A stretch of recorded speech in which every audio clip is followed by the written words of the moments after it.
Hello, AP Calculus BC, and welcome back to your targeted review free response questions. You need to be careful. This is the BC video for differential equations. There's also an AB video. They start in a very similar manner, but BC goes a little bit further. BC asks you about logistic differential equations and Euler's method.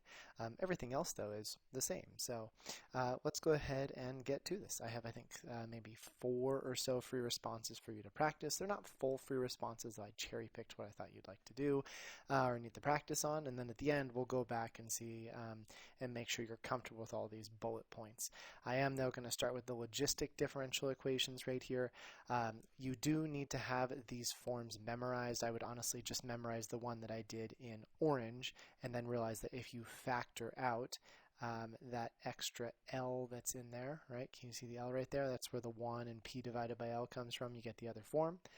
We should know that T is time, and it's also the independent variable, right? And then P is the population after some time, so it's the dependent variable, depends on time. L is our carrying capacity, our limit, if you will. K is the constant of proportionality. Sometimes you have to find that. And we need to remember that population grows the fastest anytime P is half of that carrying capacity, right? Our original graph, our usual graph of a logistic growth function has that L that's right here. That's our carrying capacity, right? And then our graph is going to do something. It could start right here. It could also start over here and do something. Doesn't really matter one way or another. And we have our logistic growth function. Okay, let's begin. Starting with 2016, consider the differential equation below. Sketch a slope field. Oh, nice. You should be happy if you get one of these. They don't show up on BC too often, but they could, and it's good practice. You'll probably get one of these in the multiple choice, though. So we're going to sketch a slope field over here. We have 6 points. How do we deal with those 6 points? Well, we find the slope at each of those points. So for example, we can take the point that's here, 0, 2, and substitute it into our function. So dy dx at 0, 2 gives us 2 squared over 0 minus 1, which I think is negative 4. How do we graph a slope of negative 4? Well, starting here, that's down 1, 2, 3, 4, and then over 1. So I just kind of eyeball it and say, okay, it's going to be going downish that way. Great. How do we do the rest? Well, we should probably notice that anytime x is 1, our slope becomes undefined, but every point where x is 1 is blank. And that's because the AP exam will never have you draw an undefined slope. If you get a slope and you're like, oh, it's undefined, so I draw it up and down, then you've made a mistake. The AP exam never has you, or never puts you in that position. However, we should also notice that when y is 0, the entire slope becomes 0, the derivative becomes 0. So where is y 0? Well, I think that's the point 0, 0, and 2, 0. So those will each have derivatives or slopes of 0. That just gives us 3 more points. So let's maybe try the point 0, 1. Very similar to what we did over here. It'll be negative 1, 1 on the top. So I think dy dx at 0, 1. You don't need to show your work. You can do it on your head. You can put it on your paper, whatever sounds good to you. I think will be negative 1. Down 1 over 1. Looks like that. All right, 2 more to go. Let's try the point 1, 1. We'll keep with the colors just so we can distinguish between each of the points. Dy dx at 1, 1 is going to give us 1 over, that's not 1, 1, is it? That's 2, 1. There we go. 1 over 1, which is 1. So up 1 over 1 looks something like this. And then last but not least, we have the point 2, 2. We'll use the space over here. You will have more space than this on your AP exam. I'm just trying to conserve some paper. It looks like we get 4 over 1, so positive 4. So you can think up 1, 2, 3, 4 over 1, so something like that. There we go. Part C. This is the big kahuna for any differential equation problem. Find the particular solution y equals f of x to the given differential equation, this guy up here, with the initial condition f of 2 equals 3. This is the one free response type of problem you don't want to skip, and you should practice probably more than any of the others because it's usually worth between 4 and 6 points on a free response. 4 and 6 points out of 9 total. That's a lot on just one question. We need to be good with this. So if you recall, I usually split my paper into 3 columns like so. We're going to start with that differential equation, dy dx equals y squared divided by x minus 1. Where does the first point come from? Well, that's separating our variables. I always leave y on the left side and I multiply by dx to bring it to the right side. So we're going to divide y squared, keep the dy on the left, multiply by dx, and we end up here. Okay. I think that looks pretty good so far. Then we need to actually take the integral. So when I integrate here, I'm just going to rewrite this. No calculus yet, just some algebra. This one I won't rewrite. And here comes our second and sometimes third points, depending on how hard the antiderivatives are. Antiderivative here, y to the negative first with a negative 1 to offset the power. This one, natural log, don't forget the absolute value. You do lose points if you forget the absolute value, and you also lose points if you forget the plus c. Okay, moving on, we need to use our initial condition. That initial condition is the point 2, 3. We input 2, we got an output of 3, and so using that red equation, it's going to be, and actually maybe I'll rewrite it just for clarity, negative 1 over y equals the natural log x minus 1 plus c. And I'm making the 1 have that little cap and base so I don't confuse it with the absolute value. Okay, so 2, 3. So we end up with negative 1 over the y value equals natural log absolute value 2 minus 1 plus c. All right, negative 1/3. This is the natural log. 2 minus 1 is 1. Absolute value of 1 is 1. So absolute value actually didn't affect the problem. You could have done this without absolute value. So when I rewrite this over here, and I'll even show you right now, I'm going to leave off the absolute value. I'll actually make it a parenthesis. No reason to keep it. You can if you'd like, but this branch won't use it. So either way, we're there, and any log of 1 is 0, so we end up with negative 1/3 equals c. Awesome. So then our last step here, knowing c is negative 1/3, this as y as a function of x, which means y is isolated and the other side has things happening to x, so we do need to isolate y. There are a few ways to do this. Probably the easiest way, I think, is to just say, well, if y was on top of this fraction, we'd be pretty much done. I'm going to get rid of the negative first. So we'll distribute that negative like so. Okay. But then if we wanted y on the top of the fraction, this would be y over 1. We'd actually be done. Well, the tricky way to do that is to say, well, you're allowed to invert or reciprocate each side of an equation. Technically, you raise it to the negative first, but this all has to be one single fraction, and it's 2 separate terms, so it looks at first glance like you can't do that, but just write it over 1. Now you have a fraction where you can invert or reciprocate both sides. Y over 1 equals 1 over the negative natural log x minus 1 plus 1/3. And y over 1 we should know is just y, so I think we are done. Look at that. Okay, moving on. Oh, the boiled potato problem. This problem was heavily memed in 2017 on Twitter. People were not a fan. I think it's a cool problem, but I understood the dislike for it. So, at time t equals 0, boiled potato taken from a pot on the stove, cooled in the kitchen.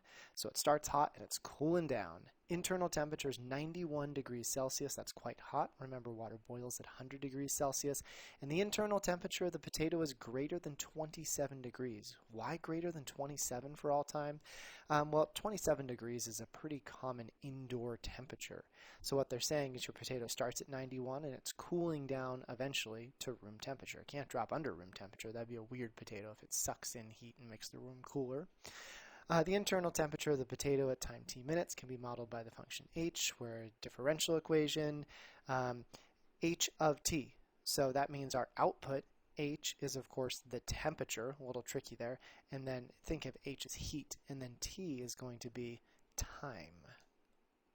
There we go. So they tell us H of 0 equals 91. That means we input a time, so this is a time of 0, gets me a temperature, which is H, of 91 degrees Celsius, which we knew. I found most of my students missed that part in 2017, and so that ended up hurting them quite a lot throughout the rest of this problem. Write an equation for the line tangent to the graph of h at t equals 0. Use this equation to approximate the internal temperature at a time of 3. So two things, first tangent line, then approximation. Okay, we have this. I'm not going to use t for my tangent line though because t is already in the equation. Maybe I'll use L, linearization, right? L of x, or no, we'll do L of t. So it's going to be our differential equation, dh dt, evaluated at this point, 0, 91, times t minus 0 plus 91. All right, to evaluate this guy, 0, 91, we take a look over here. The differential equation is written in terms of h, and h is our temperature. H is 91. So we need to find dh dt at 0, 91, which means it will be negative 1/4 times 91, not 0, 91 minus 27, negative 1/4, I think that's 64, and 1/4 of 64 is 16. If you were to use 0 here instead of 91, you'd get a positive slope, and you should know that's wrong.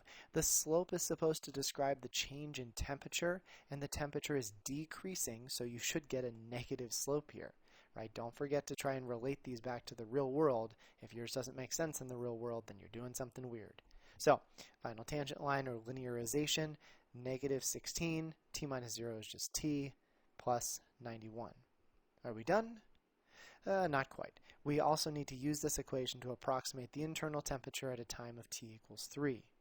So what does that mean? Well, it means, we'll do something like this, so we're trying to find h of 3, but we don't have the original equation, so we're going to approximate it with our linearization, which is equal to negative 16 times 3 plus 91. I'm not going to evaluate that. This is a no calculator active problem. In fact, pretty much every differential equation ever that I can think of has been no calculator active. Many calculators have ways to solve or get nice advantages on differential equations, and so this usually shows up as, I find it pretty common to be like question 5, though this is 4, so 4 or 5, somewhere in the middle. So be ready for that. I'm, again, not going to simplify because it's not calculator active. In fact, I could have left my slope like this instead of doing negative 16, but I thought that math wasn't too terrible. This math isn't terrible either, but figured, why bother making a mistake? All right, use the second derivative to determine whether our answer is an over or underestimate. Well, I guess we need the second derivative then. To find the second derivative, we're going to have to do d dt of each side, right? dt squared, we see that down here. In order to do that, I never like having these extra parentheses, so I'm going to distribute the negative 1/4 here. So we're going to have dh dt equals negative 1/4, leaving a little space here, negative 1/4 h plus 27/4. And I'm going to find the second derivative like so. And you don't need to write the ddt in, but I find it helps me just so I remember what variable we're taking the derivative with respect to. So let's continue. This d times d is d squared, dt squared. Good. On the right side, negative 1/4 stays, it's multiplying, but the derivative of h with respect to t, two different variables, must remain dh dt. And then the derivative of a constant is always 0, so no reason to write that. All right. Typically, when we get a second derivative, we don't want to write it in terms of the first derivative. That's not descriptive enough. So what I'm going to do is I'm going to rewrite my second derivative using the first derivative, dh dt. And having done this problem enough, I'm actually going to use the original one up here. It's okay if you use this one. It'll still get you to the same conclusion, just a little less work. So the original, and I'll do it in purple, was negative 1/4 times, and then it was h minus 27, I think. Cleaning this up just slightly, negative 1/4 and negative 1/4 is 1/16.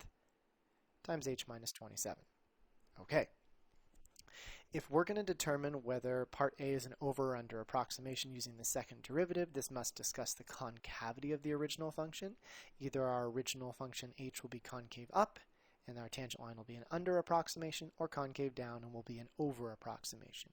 So how do we use this? Because we don't know the actual value of h. They told us the time is 3. We can't replace h with 3. H is the heat. Well, we can be clever.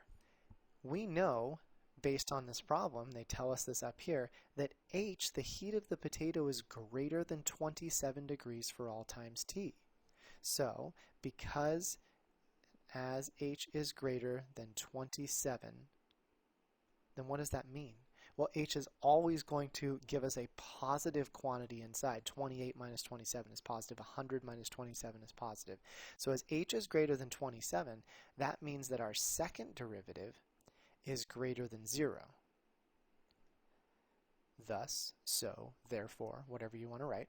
Thus, and so you can reference the concavity if you would like. However, once you've established that the second derivative is greater than 0, right, you can draw yourself a cute little picture, greater than 0, under approximation. I'm just going to state that. So thus, part A is an under estimate.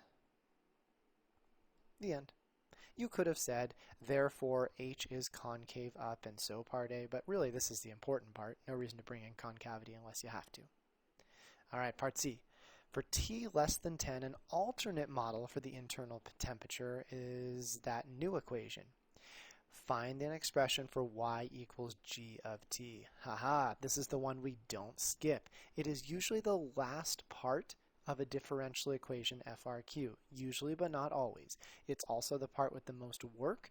I find that there's usually 3 parts to a differential equation. A and B take up the first page, and then part C, this box that they give you for your work, takes up all of the next page. Most times, not always, but most times, the larger the box, the more points the problem will be worth, and the more work that you'll have to show. So let's get to it. Not only here do we have to find the y equals g of t like we did on the previous page, but then once we have that, we also need to find the internal temperature at a time of 3.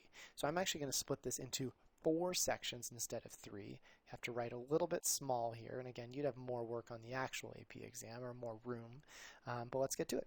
So we have dg dt, and I'll zoom in just a second, equals negative g minus 27 to the 2/3 power. All right, I will say in 2017 that the majority of my students probably got 0 points on this problem, and it was because they really struggled on this first step, the separation of variables. Well, we know that the dt is certainly going to go to the right side, so I'll kind of show this in pieces. So if I multiply the dt over, we end up here. But then the g's all need to congregate on the left side, so I'll need to divide that off. Okay, now when you divide this off, if you divide all of this, there's going to be nothing left. But nothing is not really what's happening here in math. When you divide something by itself, it doesn't leave nothing. It leaves 1 as a placeholder. So if you divide all this to the other side, there's still going to be a 1 in front of the dt. Now I actually like to leave this negative 1 here, and I'm just going to remove this part, or divide that part to the other side. So that's going to give me 1 divided by g minus 27 to the 2/3 power, right, times dg equals negative 1 times dt. Tricky, tricky, tricky. Now, though, we've separated the variables, so it's probably time for some antiderivative fun stuff. So we need to take the antiderivative. Before I do that, though, I notice this 2/3 power is not g to the first. If it was g to the first, like so, then it would be natural log. It's not g to the first, though, so that means I need to rewrite this as g minus 27 to the negative 2/3 dg equals negative 1 dt. There's that integral symbol, and now we can do the antiderivative. Add 1 to the power, keep the inside the same. So this becomes positive 1/3, I think, if you add 1 to the power. Do we need anything in front? Yeah, when you take the derivative, there would be a 1/3, and I don't see a 1/3 up there, which means I think we need a 3. The other side, though, always trips people up. They're -1. They're like, oh, is that 0 then? Well, the derivative of -1 is 0, but the question you need to ask yourself is the derivative of what is -1? So a lot of students will say, oh, it's -x, right? Well, kind of, but they said dt, so let's use the correct variable. Now, since there's no other x in this problem, you probably would receive full points for putting x here or -x, but let's try to match that variable at the end of each integral. Don't forget, plus c. Whew, it's tough. That would be worth probably 2 points would be my guess here. This antiderivative is pretty easy, so I bet you'd only get a point over here. So I bet we're 2 points in out of 5 on this problem. Next up, initial condition. Internal temperature, oh, there we go. G of 0 is 91, so let's do this in green. 0, 91. All right, so this becomes 3 times, remember 91 is the output, 91 minus 27 to the 1/3 equals -0 plus c. Now, when I worked this with my students afterwards and in years after, because this is no calculator, many of them just said, oh, I know what c is. C is all of this. And they're correct. You could leave that as c and you would get full credit. I'm going to simplify it down just so I don't have to write all the numbers and so I can remember remind you what a 1/3 power does, right? So this is 64 again. We found that in A. 1/3 power is just a cube root. And so you would be expected to know the cube root of 64 without a calculator. It's 4. 4 times 4 times 4 is 64. So this becomes 3 times 4 equals c. And so c is actually the nice clean value of 12. Okay, third part. Now we need to take this wonderful equation over here and isolate g. We need to write it as an output of g of t. So we have 3 times, this was g minus 27 to the 1/3 equals -t plus 12. First step, we can divide by 3. I actually prefer to multiply by 1/3. I find it a little bit cleaner. So we get -1/3 t, and 1/3 of 12, or 12 divided by 3 is 4. Don't forget to distribute that division or multiplication to both terms. Next, we have to undo a 1/3 power, but 1/3 is a cube root. What undoes a cube root? That's a cube, isn't it? So if we cube both sides, and you could show this, right, like so, you don't have to, we get g minus 27 equals -1/3 t plus 4 cubed. Last step, add that 27 to each side, so we get g equals -1/3 t plus 4 cubed plus 27. Now we have a g of t function. We input t, we get an output of g. Are we done? No.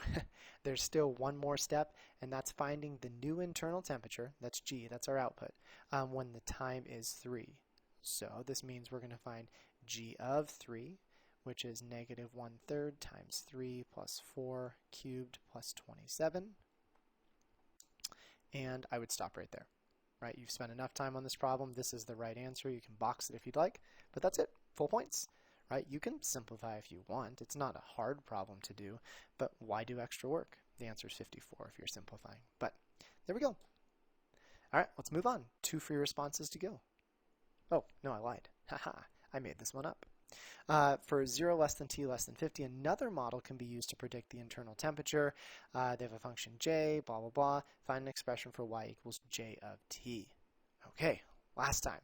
This one's a little bit easier, I promise. I did make this up, though, for your review because I wanted to make sure you understood something weird with natural log. So, dj dt equals 30 minus j. There we go. We need to multiply dt over, so the dj can hang out on the left side. And then it's that same thing that we saw in the previous problem. I'm going to divide the 30 minus j and keep that invisible 1 there. So 1 over 30 minus j, dj equals 1 dt. Then I'm just going to slip in that antiderivative symbol on each side. We do the antiderivative. The right side isn't bad. It's just t. Don't forget your plus c. The left side, though, is very tricky. We don't want to bring this up because this currently has a first power, and anytime you see a variable to the first power in the denominator, I guess I can't say anytime, but most times it will be natural log. So you might say, okay, well, this is just going to be natural log. Don't forget the absolute value. Get dinged on that. 30 minus j.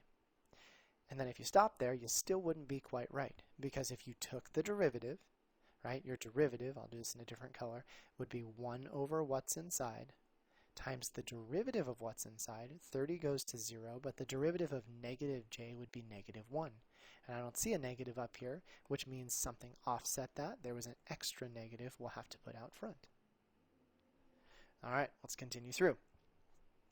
We're going to use our initial condition next. 45 was input, 31 was output. So we have negative 1 times the natural log of 30 minus the input 31, or the output rather, equals 45 plus c. Moving on through, this becomes the natural log. 30 minus 31 is negative 1, isn't it? But the absolute value of negative 1 is 1. Notice here, and this is very important, that we had to use absolute value to bring this number, this negative 1, to a value we could actually use. So we had to use absolute value. That will come into play in just a second. Any log of 1 is 0, negative 1 times 0 is 0, and so I think we'd subtract the 45 over and we get c equals negative 45. Moving on, we are going to go through and isolate our dependent variable. So we have negative 1 times the natural log. I'll come back to that in a second. The right side is t minus 45. All right, I said I'm coming back to this because at this point, once we've used our initial condition, I don't want to rewrite the absolute value. I want to pick the correct branch, because eventually we're going to have to drop the absolute value, and we already know which way we can do that. So one way is you just drop the absolute value and say it's 30 minus j. But you should check. If you substitute 31 in here, does everything still work? And the answer is no, because if it's just parentheses, this becomes negative 1, and you can't do the natural log of negative 1. So if this whole thing becomes negative 1, what needs to go out front to turn it to a positive 1? Oh, that's right, an extra negative 1. So we actually have the natural log of, and I'll do an extra set of parentheses so we can see it, negative 1 times 30 minus j. Okay, now that we've changed the absolute value to parentheses, we can solve. I'm going to multiply the negative 1 to the other side, so negative 1t plus 45. And then I'm also going to distribute this negative 1 inside and just change things around so it becomes j minus 30, right? Negative 30, positive j, just so we can save a step later on. How do we undo natural log? Well, we exponentiate each side, e to each power. Make sure you do this as all one power, don't do e separately.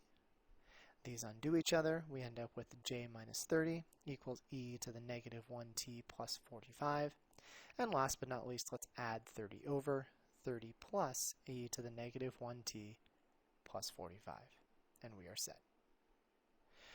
Very important to remember how to drop that absolute value. Most times, the inside of the absolute value becomes positive and you can just drop it whenever you're ready. I think it's best to drop it after you use the initial condition, but sometimes you'll get a negative value and you need to realize which branch you need to choose for that absolute value. Okay, here we go. Third out of our 4 free responses. Consider the differential equation. Let y equal f of x be a particular solution with an initial condition. Use Euler's method with a step size of 1/2. Okay, we're starting at 0. 0 to 1/2 is one step. 1/2 to 1 is another step. So I think we really only need this probably split in half here. And let's get to it. So how does Euler's method work? It's just multiple tangent lines.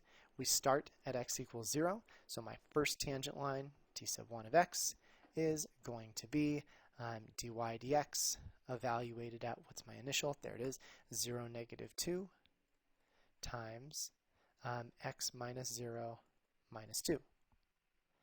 All right, evaluating dy dx at negative 2, we'll do this one in red, like so, and you can totally do this in your head or somewhere else on your paper, not a big deal. It becomes 0 minus 4 plus 1, which is negative 3. So that gives me my tangent line over here of negative 3x minus 2. Not bad. Okay, now we're going to write a new tangent line. my new tangent line, step size of 1/2, is going to be at the point 1/2 comma what? Shouldn't use red here. We already used red at 1/2 comma what? Well, they gave an initial input-output. We don't know what 1/2 gives us in the original equation, so I'm going to use the tangent line over here. I'm going to say that f of 1/2 is going to be approximated using my tangent line at 1/2. -3 times 1/2 minus 2. This will be -3/2, and then 2, I think, is 4/2. So I'm looking at -7/2. That looks pretty good. Okay, so -7/2. There we go. Now we just do the same process again. So we are going to write our tangent line. Here's my new one, t sub 2 of x, dy dx, evaluated at this new point, 1/2 comma -7/2 times x minus 1/2 minus 7/2. From here, we do need to evaluate this guy really quickly. So dy dx equals 3 times 1/2 plus 2 by -7/2 plus 1. I'm looking at 3/2. Oh, those cancel. It's not even going to come out nicely, is it? Ooh, -7 plus 1 is -6. And I'm just going to save that for my slope. Well, no, I guess we can finally do this correctly. 3/2, 6 is 12/2. So I'm looking at -9/2 or -4.5. So tangent line is -9/2 times x minus 1/2 minus 7/2. It's supposed to be a 2. There we go. Are we done? No, because they asked us to approximate f of 1.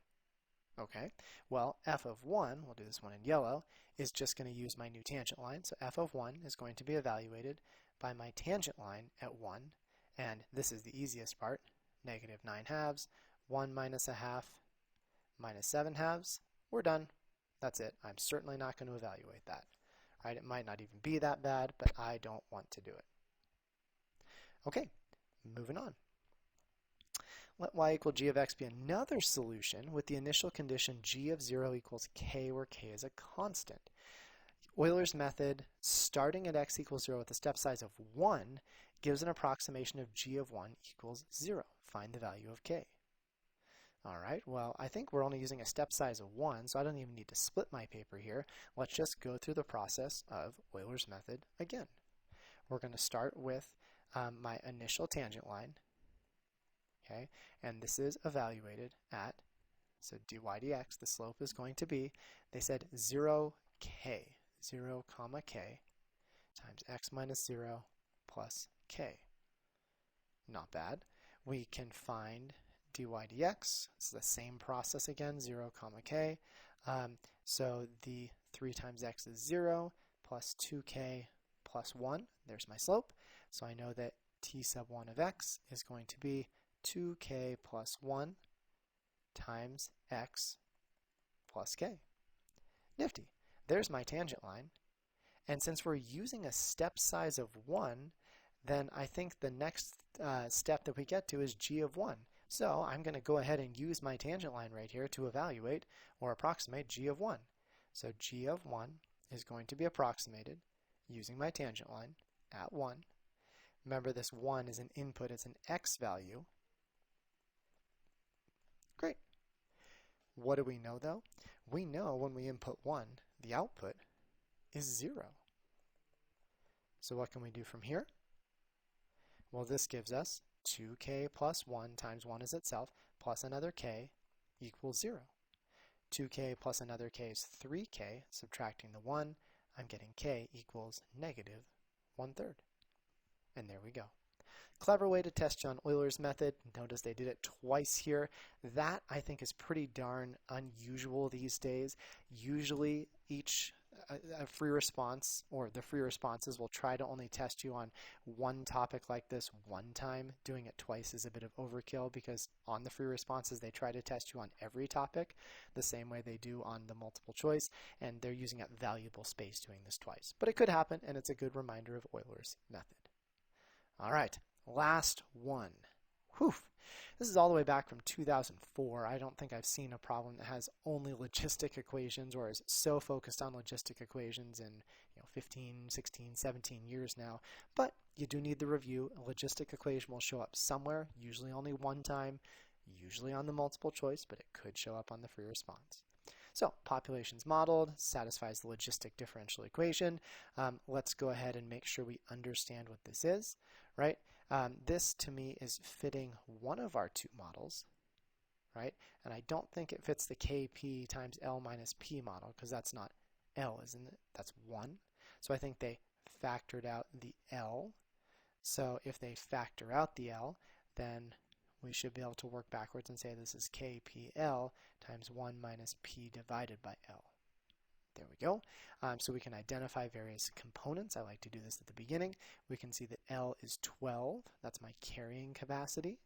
And I think that's probably all we need to do. We know that K times L is 1/5. You could use that to find K because we know what L is, but I don't think we need to. So could we sketch a graph of this situation? Maybe not a bad idea, right? So let's see. L is 12. So let's say this is 12. That's right here. Very nice. Okay. Looks good. Let's get rocking and rolling. If P of 0 equals 3, so 3 is smaller than 12, so they're saying my initial point is 0, 3 right here. Then evaluate the following limit. The limit is t approaches infinity of my original population. Well, I can graph the original population pretty easily. We know it's going to go up like this. What's the limit? Oh, the limit's 12. That's easy. Boop. If P of 0 equals 20, evaluate the following limit. This one's a little trickier, right? 0, 20 is up here, but this carrying capacity is still my limit. So what ends up happening is this is just going to decay. I don't even think it's logistic at this point. I think it's just exponential decay, and it's going to hit that limit over there, and it's still going to be 12. If P of 0 equals 3, now back to logistics again. For what value of P is the population growing the fastest? Well, we know the population grows the fastest, and I should have done a better drawing over here, at its inflection point. This inflection point, here's my p-axis, always occurs at half of the carrying capacity, so half of 12, which equals 6. So p equals half of 12, which equals 6. The population grows the fastest when it is a value of 6. Part C. A different population is modeled by this function that satisfies a separable differential equation. Now, separable differential equations, I mean the key is in its name, means you are able to separate the variables. You can actually separate the variables in a logistic equation as well, but the reason they're telling you it's separable is because they're going to ask you to find y of t. They're going to ask you to find, or really solve, this differential equation the same way that we've been doing it on the past couple free responses. All right, so I'm going to split this in pieces, and we're going to solve. dy dt equals y divided by 5 times 1 minus t over 12.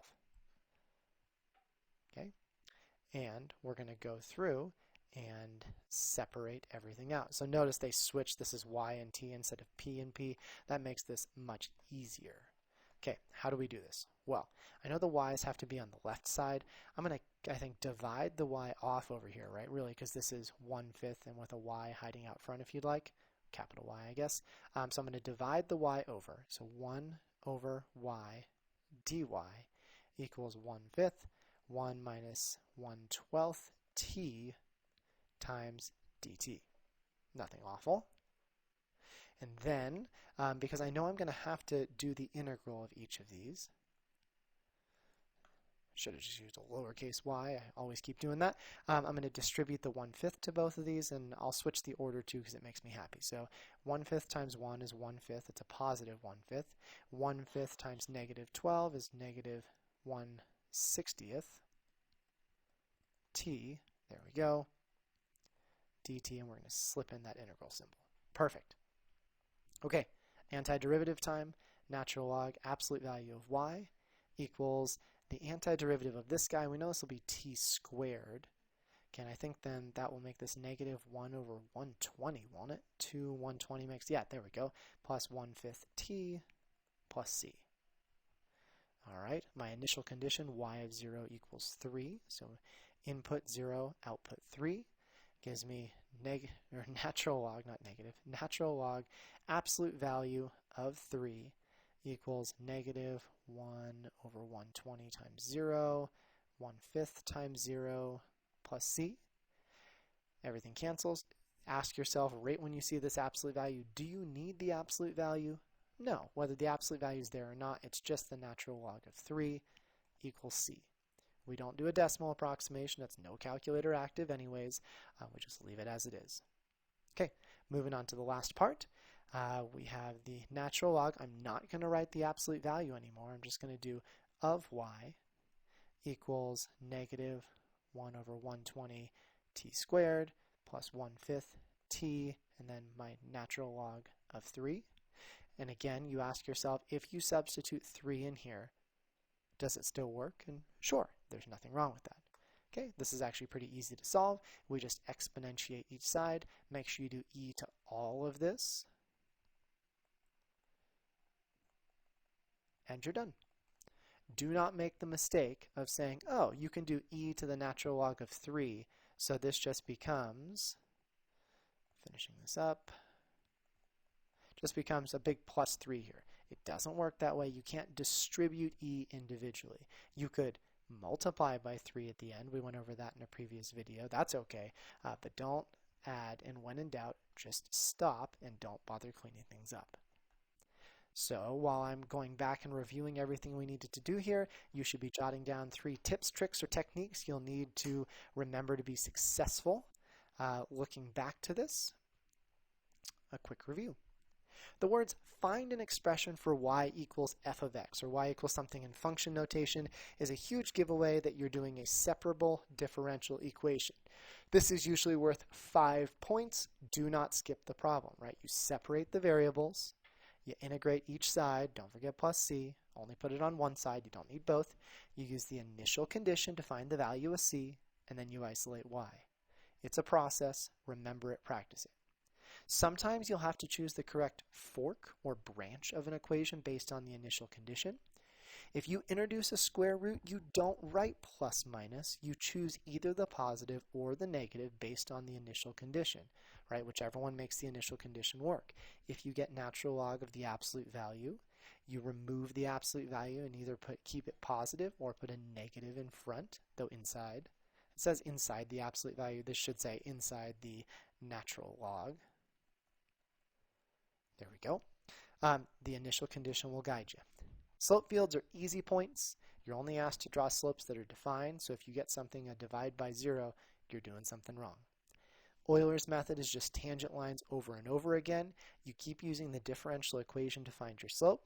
Any other parts you're missing, you get it from your previous tangent line. Usually there's 2 steps. We saw one of those today. We also saw a 1 step. And then the logistic differential equations, I think we went through pretty quickly, and we did it at the end. You should be feeling pretty confident. I wish you the best of luck on this, and I'm excited to have you back next class for our next targeted review.